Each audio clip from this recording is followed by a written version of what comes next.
Hello there, this is Jesse Coffey and his buzzing Acer Aspire laptop.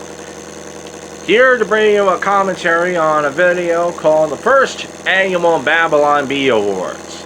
That's right, the Babylon Bee held its own mock award show a couple of days after the Oscars, which, by the way, its ratings were up 11% from last year.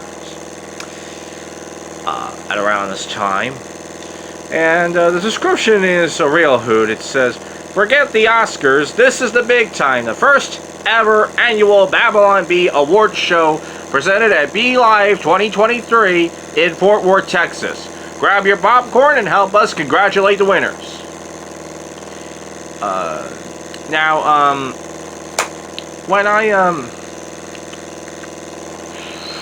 When I attempted to comment on this earlier, I actually got an ad for a conservative search engine, and I'm pretty sure it had nothing to do with this video. It wasn't even relevant to it. So in response, I actually took the liberty of downloading the entire video. It's a little over 12 minutes long, actually. So not all as long as the Oscars, and as the view count tells us, not at all as widely seen.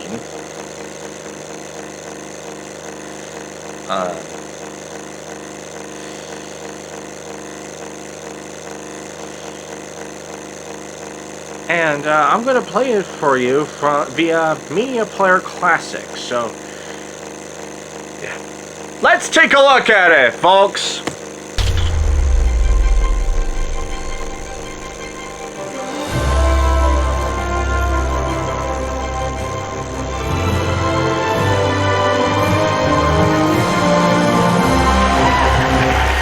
Now, what would a far-right satire site be without the presence of pictures of the crying liberal and the smiling Elon Musk?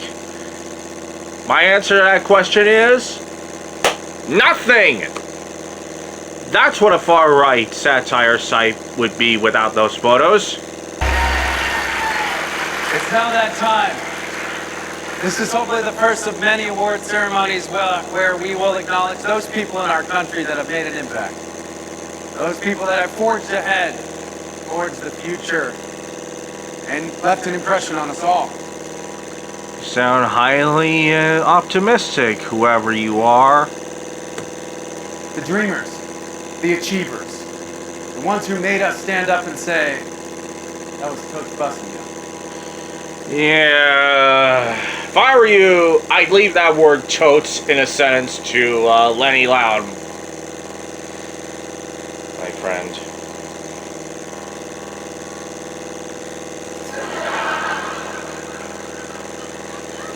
It's the first ever Babylon Bee Awards.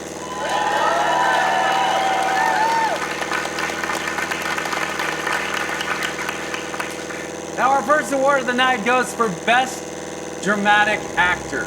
Now there was a lot of people that put in great performances this year with Cory Booker, Adam Kissinger, Alexandria Ocasio-Cortez, all putting in great performances. We were especially impressed when AOC pretended to get arrested.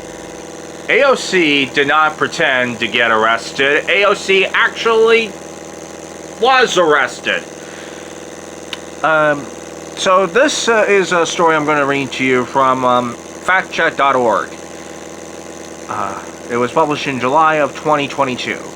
A group of abortion rights demonstrators assembled in front of the Supreme Court building on July 19th to protest the court's decision to overturn Roe v. Wade in June. At 1:18 p.m., the Capitol Police tweeted that the protesters had begun blocking First Street. Under Washington, D.C.'s criminal code, it is illegal to obstruct the use of any street and to continue or resume the interference after being instructed by a law enforcement officer to cease. By 1:20 p.m., the police tweeted they had given protesters 3 warnings and would begin making arrests. Police then arrested 35 people, including 17 members of Congress, for crowding, obstructing, and incommoding. That last word was a new one on me when I first read that. I'm not even sure that's how you pronounce that word. Following the arrest, various Facebook posts falsely claim that Representative Alexandria Ocasio-Cortez of New York pretended to be arrested. One post showed multiple photos of Ocasio-Cortez being held by a Capitol Police officer, and it read, AOC pretending to be arrested and handcuffed is the most AOC moment of her career. A Facebook meme showed a photo of the representative's face and the words, Little Miss Fake getting arrested. Caption read, Little Miss PR stunt. Other posts also falsely claimed the Congresswoman faked her arrests. But Ocasio-Cortez was indeed one of those arrested. Capitol Police's weekly arrest summary report states 35 suspects were placed under arrest and processed on scene on July 19th. The report does not list the names of those arrested. PolitiFact documented an Instagram story from Ocasio-Cortez's personal account that showed her arrest paperwork and a $50 fine. So, not only was AOC actually arrested at the abortion rights thing, she was also fined $50 over it. And by the way, Fact Check does have a great point about what the definition of being arrested is. And I'm going to read it for you. Being arrested, having mugshots taken, and receiving a hearing are not necessary to be arrested. An arrest is defined as the use of legal authority to deprive a person of their freedom of movement. PolitiFact and Snopes both reported that Capitol Police said the protesters weren't handcuffed because these arrests were non-custodial, meaning no one was taken into custody.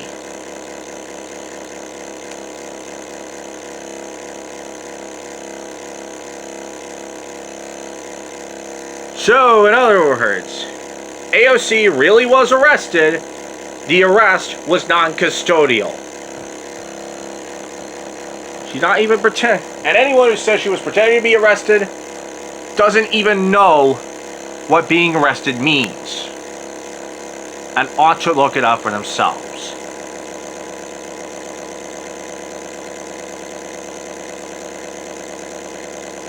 Anyway, let's continue. Inspiring. Anyway, but the award goes to Dr. Anthony Fauci.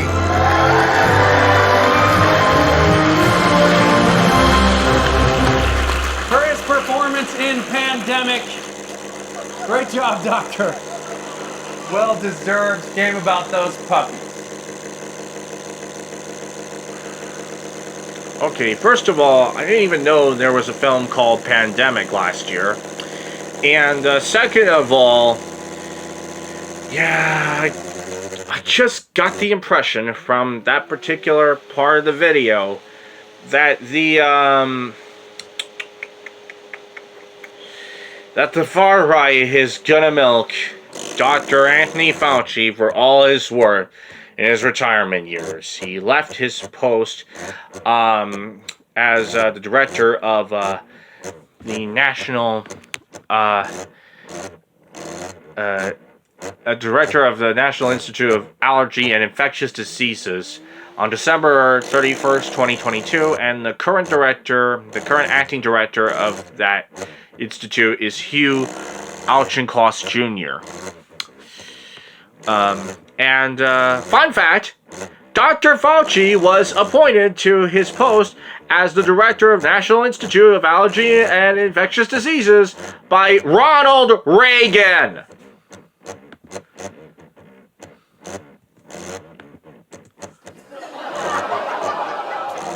Our second award of the night goes to Best President of the Year. And this one should be obvious since there's only one person who's, technically, president right now. And his name is Joe Biden. But the award goes to Donald J. Trump.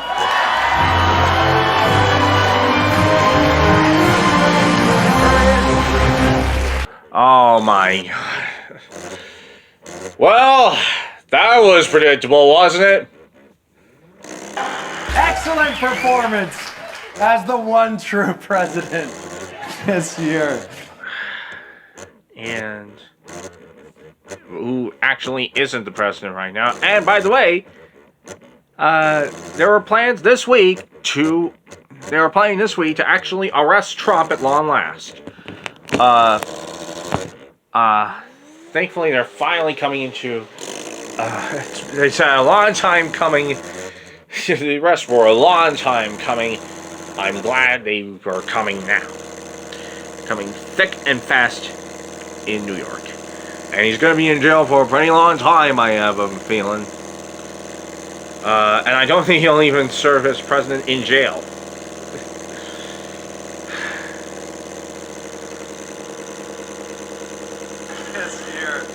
Of course, many of you guys know the Ballon B for our Christian references. This is for the best Christian actor who got his start in Growing Pains, and whose first name rhymes with Dirk. I think I know who this could be.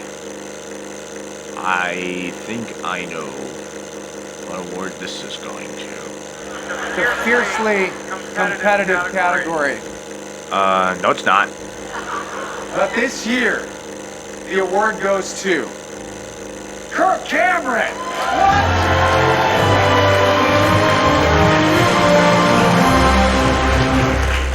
Oh my god. Yep. I was right. Kirk Cameron won a Babylon Bee award.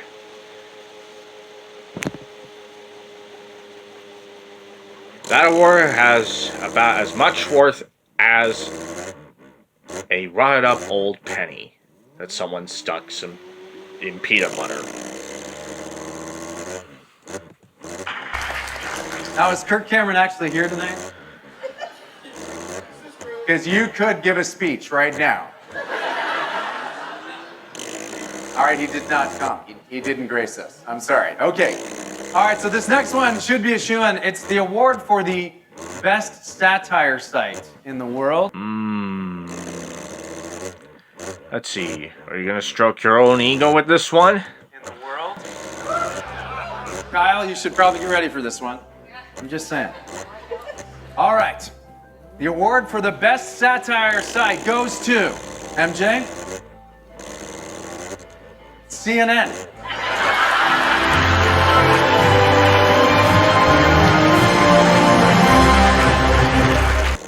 Now, in my own personal opinions, CNN has been going downhill for quite some time. But they're not a satire site. But I wouldn't call them a satire site by any means. I would just call them not as good as they once were. Great job, guys. Great job. Hey, get my name out of your mouth. Hey. Kyle, it's just a joke, man. It's just a...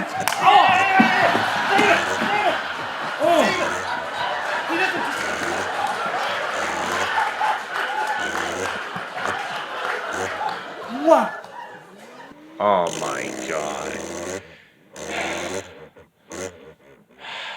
Painfully unfunny jab at the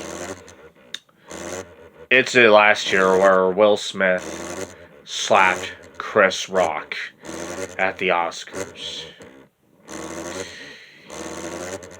Makes me really happy to find... Makes me even happier to know that Jimmy Kimmel did not even directly reference that particular incident at any point in this year's Oscars. What?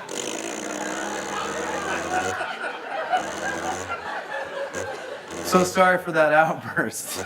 That 100% scripted and 100% unfunny and 100% lame outburst of that. Moving on to the next award. Speaking of moving, this award is for the U-Haul Salesman of the Year.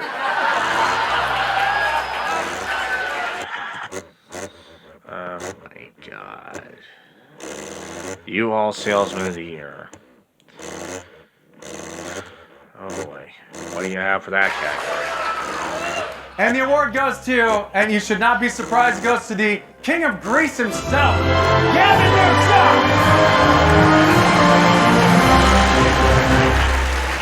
Oh my god. Gavin Newsom.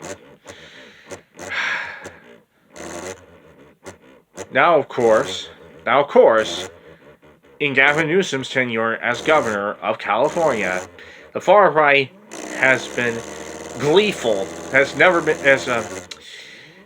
heightened its gleefulness about exaggerating the number of people who have left the state of California.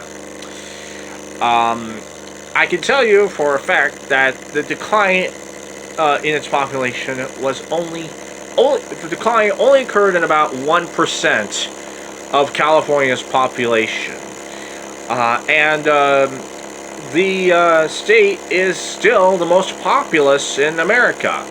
It has a total of 39,185,605 people as of last year. And I got that particular statistic from the California Department of Finance, ladies and gentlemen.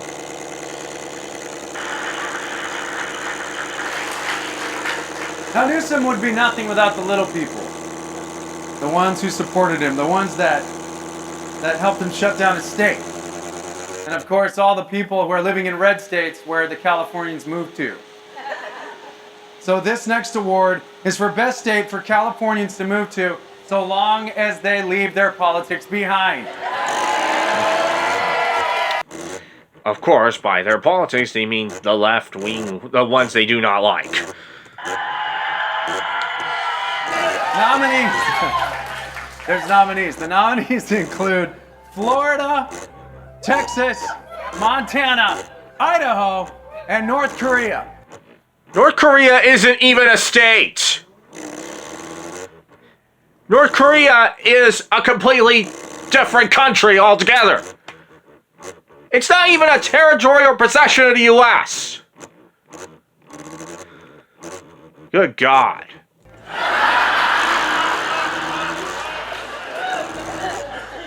But the award goes to Texas!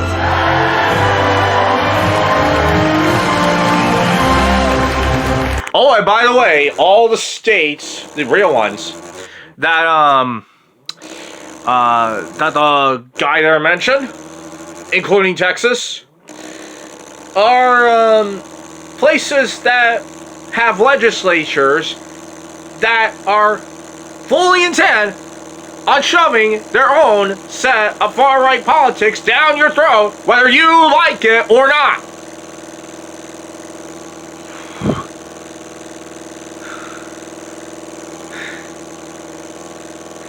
And if you're going to any of those states,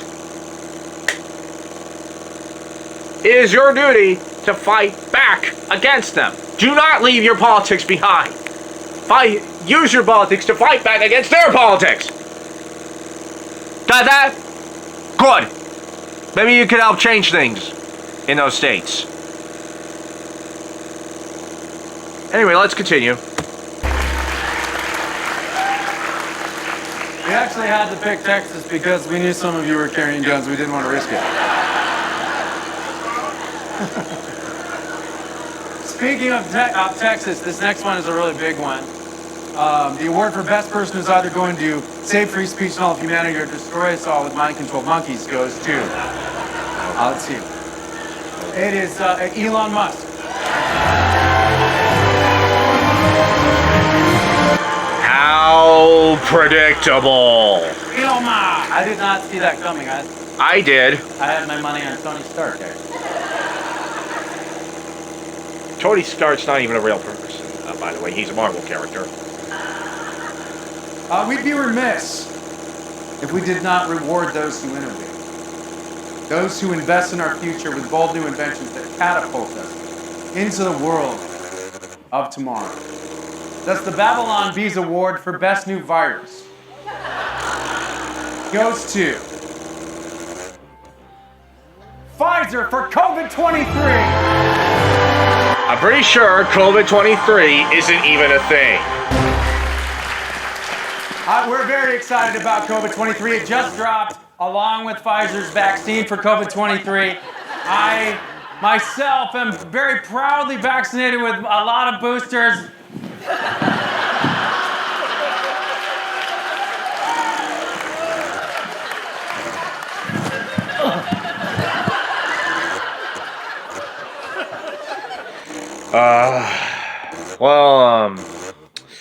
Well, anyway, yeah, that was an incredibly unfunny, reference to the far-right conspiracy theory that people who are vaccinated against COVID are likely to die from it.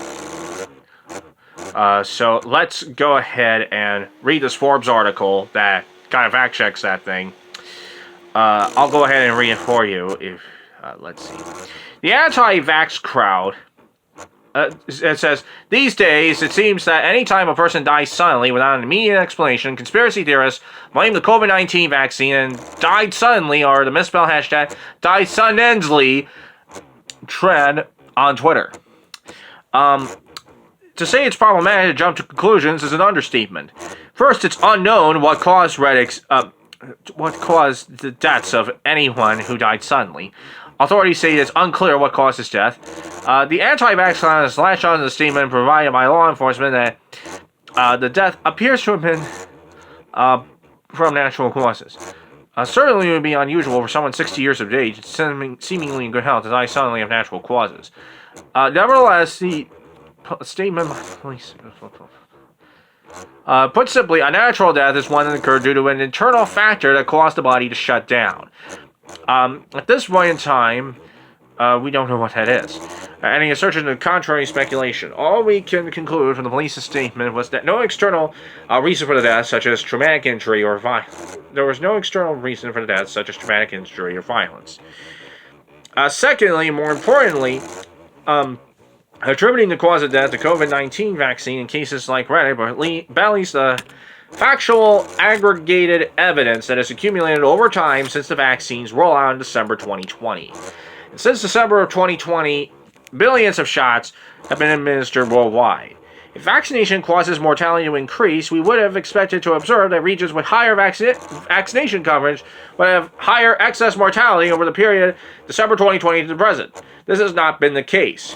Here, excess mortality compares the number of deaths that have occurred during the pandemic to the number of deaths that would have been expected based on pre-pandemic trends. It captures deaths that arose from COVID-19 directly through indirect pathways such as patients avoiding hospitals during COVID-19 surges and by way of other causes. While determining a cause of death can be a complex process, recording deaths is more straightforward. For this reason, calculations of excess deaths are viewed as the least biased estimate of the pandemic's death toll. U.S. has had significantly higher rates of COVID-19 and excess all-cause mortality compared with peer countries.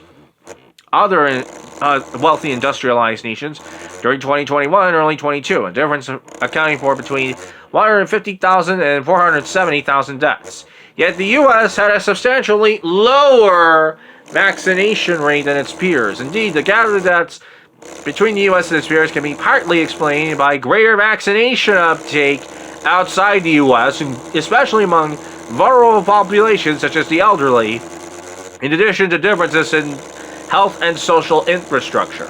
Notably, the difference in fatality rate between the U.S. as a whole and its peers was muted in the 10 states with the highest vaccination coverage. Then the next section of the article I'm reading tells you about what theirs is. In the U.S., a vaccine adverse event reporting system as a national early warning system to detect possible safety problems in vaccines. A study in Lancet showed during the period December 2020 to June 2021, while there have been several thousand deaths reported after being vaccinated, no unusual patterns in the data were detected that suggested a link to the vaccine itself. As of December 2022, the Centers for Disease Control and Prevention reported that in the 2-year period since the vaccine rollout, it had received 18,007 preliminary reports through VAERS of people who died after getting a COVID-19 vaccine. This in and of itself does not prove that vaccines cause the adverse events reported. In fact, other than the very rare side effects of myocarditis and anaphylaxis, no unusual patterns in the data gathered by the CDC were detected that might indicate a connection to the vaccine itself. Like other vaccines and therapeutics for that matter, COVID-19 vaccines aren't completely risk-free. Certain COVID-19 vaccines, specifically the viral vector vaccines made by AstraZeneca and Johnson & Johnson, have been linked to an increased risk of a blood clotting disorder called vaccine-induced thrombotic thrombocytopenia, which can be fatal. In a study published last year, the clotting disorder was found in 60 individuals out of the 18 million who received the Johnson & Johnson vaccine. None of these people died. The risk appears to be greatest, 1 in 100,000, in women ages 30 to 49. But there isn't any evidence indicating that the mRNA COVID-19 vaccines, such as those manufactured by Pfizer BioNTech and Moderna, have the same thrombotic thrombocytopenia risk.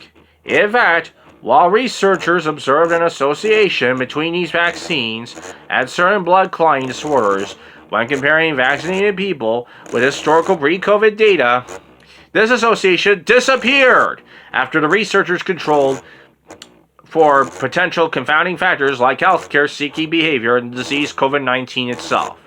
It's important to keep in mind that getting COVID-19 itself increases a person's risk of developing blood clotting problems to a greater extent than the viral vector or mRNA COVID-19 vaccines. Alright, let me talk about the rest of the video then. Alright, with that out of the way, now that I and Forbes schooled you all, hopefully, on the so-called deaths from COVID-19 vaccines, let's get on with the show.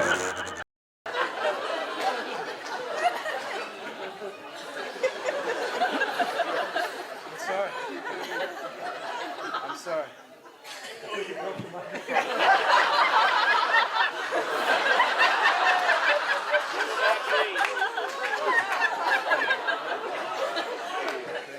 Great job, MJ. That's why we can't have nice things.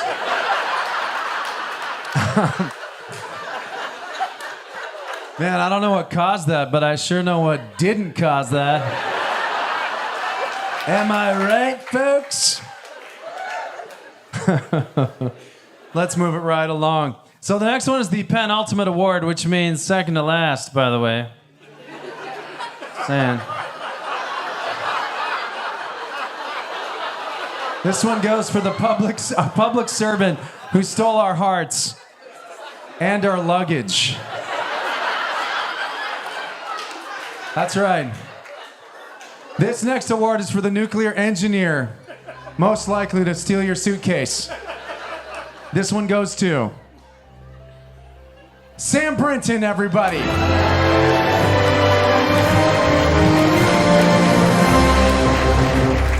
Now, if you don't know who Sam Brinton is, Sam Brinton is gender fluid, the gender fluid Deputy Assistant Secretary for the Office of Nuclear Energy. They served in that position for 6 months before being fired in December 2022 and succeeded by someone named Kim Petrie. After a twice overcharge with luggage theft. Stunning, brave. these punks always say that after after it turns out that they're a minority group, that someone who made something of themselves is a part of a minority group. He can't work an orange jumpsuit, though. All right, before we end the night with the best award, the one that you've all been waiting for, we want to take a moment to remember those who have gone before and who are not coming back. The ones who are no longer with us. The ones who have gone to that undiscovered country from whose bourne no traveler returns. Would you stand with me and put your hands on your heart as we acknowledge the in memoriam? Oh boy, what's gonna be in the end? Eos. Oh, come on.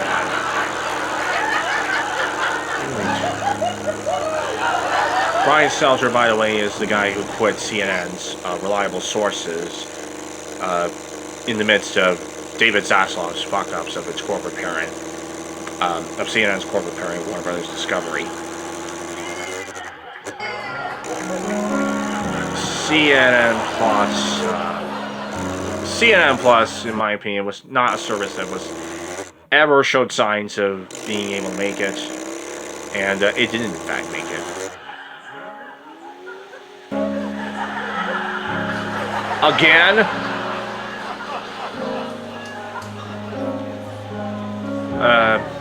And if you... Alright. For those of you who don't know what soup plantation is, that's the Southern California name of a restaurant called Sweet Tomatoes, which owned 97 locations, closed them all at the start of the pandemic, then permanently closed them a couple of months later, and filed for liquidation. However, it was reported on May 9th, 2022, from KFMB, I think, the CBS affiliate in San Diego, that it is expected to reopen some of its locations. I don't know if the Tucson Sweet Tomatoes location will be reopened, though.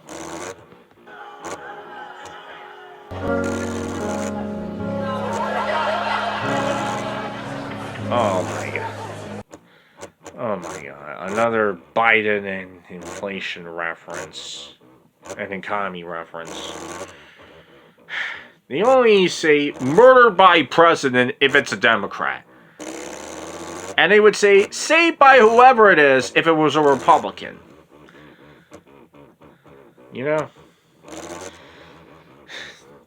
This is very partisan.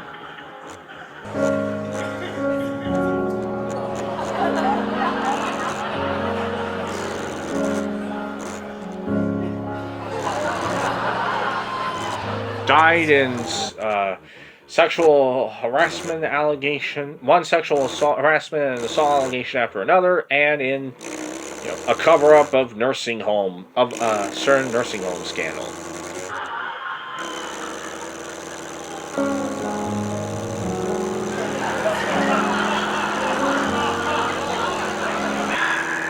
He pandered. He made all. That's right. You did Nazi. You did Nazi this one coming.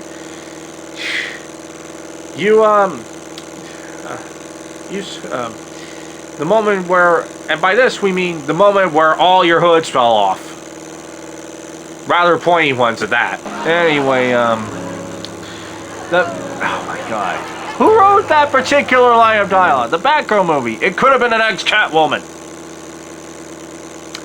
Who wrote that particular line, by the way?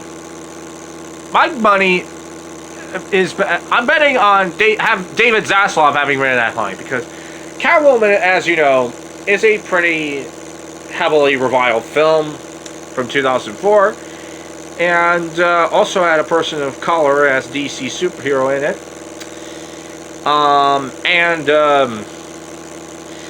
Well, this one, Batgirl, is a Batman-related film that also has a Latina, in this case, person of color superhero. superhero in this case, I should say. And that was canceled when it was 90% of the way through by David Zaslav, who then gave it the ultimate death sentence from a corporation. The dreaded tax write-off. So I have reason to believe that David Zaslav could have written that particular line of dialogue in that in memoriam segment. That full in memoriam segment. Okay, we get it!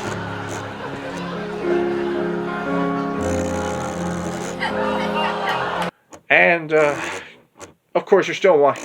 Oh, of course, you're still whining about the, Of course, you're still whining about that Lord of the Rings television show, The Rings of Power, even though it had 10 million viewers on day one, and by the end of the year, over 100 million people had seen the show on Amazon Prime.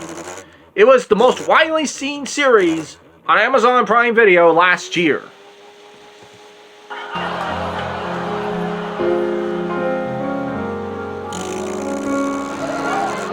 Oh, how predictable is that reference to Liz Cheney. Oh, and by the way, corporate Democrats obviously like to hype up Liz Cheney, or try and hype up Liz Cheney as a female presidential candidate in 2022, despite the fact that AOC is right there, Nina Turner is right there, Ilhan Omar is right there, Ayanna Pressley is right there, Rashida Tlaib is right there, Jessica Cisneros is right there, Regina Romero is right there, Jen Perelman's right there, and Cori Bush is right there. Corporate Democrats are pretty lazy at trying to get someone to run for president who isn't a warmongering dipshit who votes with Donald Trump 90% of the time.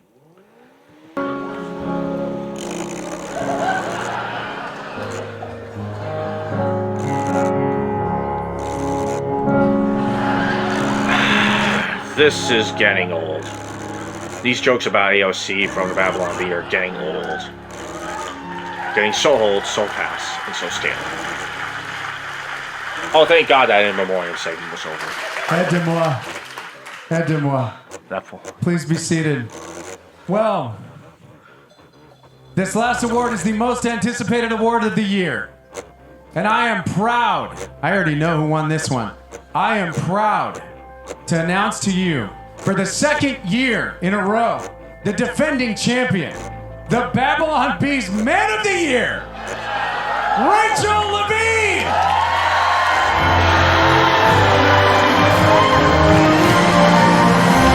That joke wasn't even funny the first time around.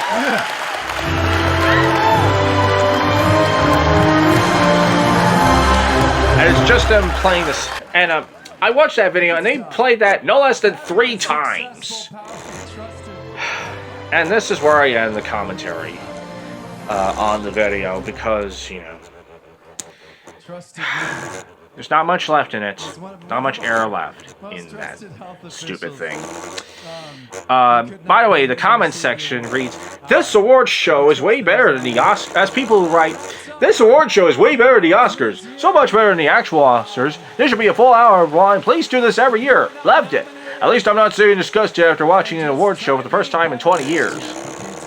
And said, and also, "Now this is an award show I will actually watch every year." And added, "This is the correct claim for an award show that the people actually want to watch. I will tune in next year." I have a feeling that all those particular comments were written at gunpoint. And that the Babylon Bee would filter its comments so that anyone who tells you the truth about this idiocy would have their comment deleted. Or at least not as heavily promoted in the comment section. And at 385,965 views, it's clear that more people actually watch the real thing than they did this. Which shows you how well this nonsense went down. Anyway, so much for the idiotic, incredibly unfunny, incredibly stupid, incredibly tasteless, and incredibly far-right first annual Babylon Bee Awards. Thank you all, the remaining people who stayed just to watch me suffer through it. And I'll see you in the next video. Farewell.